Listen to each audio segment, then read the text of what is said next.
Steve Mignoni here for Assiter Auctioneers and the Great Texas Mopar Horde Sale event with item number 17.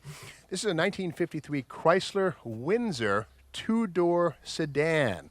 Full door frame. This is the entry-level Chrysler model, the opposite of a New Yorker or an Imperial.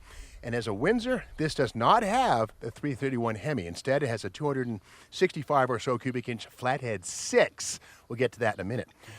Inside, we can see it has 3-speed manual transmission. I'm going to go around the other side and we'll point out some of the details inside of this one. And nicely upholstered front bench seat. That may be the original upholstery, not sure, but it's very presentable. Here is the 3-speed manual on the column.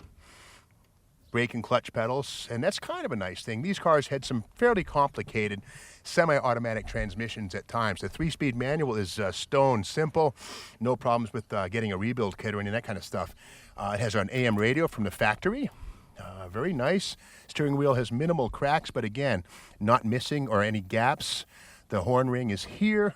The padded dash, that might have been, well, that might be factory. That looks very, very cool. But again, a two-door. This is the base model of the Chrysler line. Let's go up under the hood and have a peek at that engine.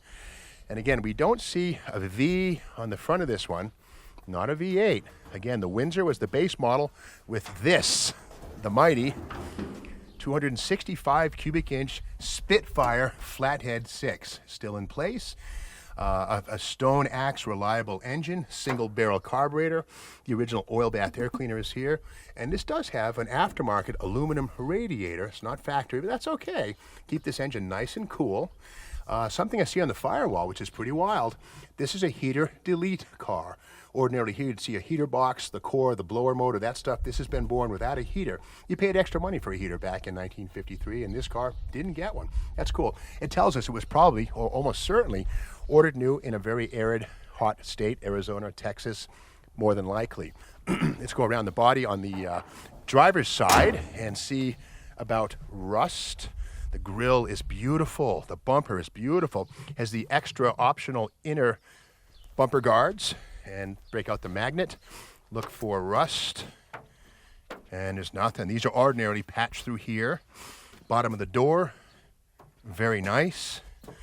All the way along. And part of me wants to believe this is the original paint. However, we get close and we can see on the end of the door, come on around this side here, Ryan, and we can see right here signs of paint on the rubber right there. So that tells us this car was definitely resprayed at some point in time. Chrysler did not paint the rubber because it was installed after the paint was applied to the car when they were built new. Now the quarter panels on this one also look very nice. It's confirmed that. Yeah, the magnet sticks very, very nicely. Yeah, all the way down to the bottom. Wow.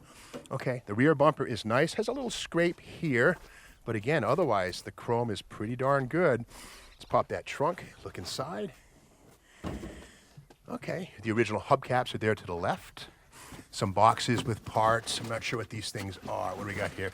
Oh yeah, looks like, well, maybe disc brake conversion parts. Not sure if these are for this car. Don't know.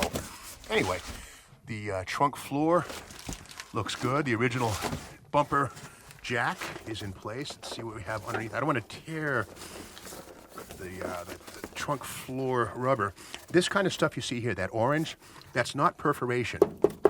That is surface rust. You could wire wheel that and hit it with some Furtan or something like that, and it'd be good. You wouldn't want to let that go, but again, that's not a hole. So, again, a nicely preserved 1953 Chrysler Windsor.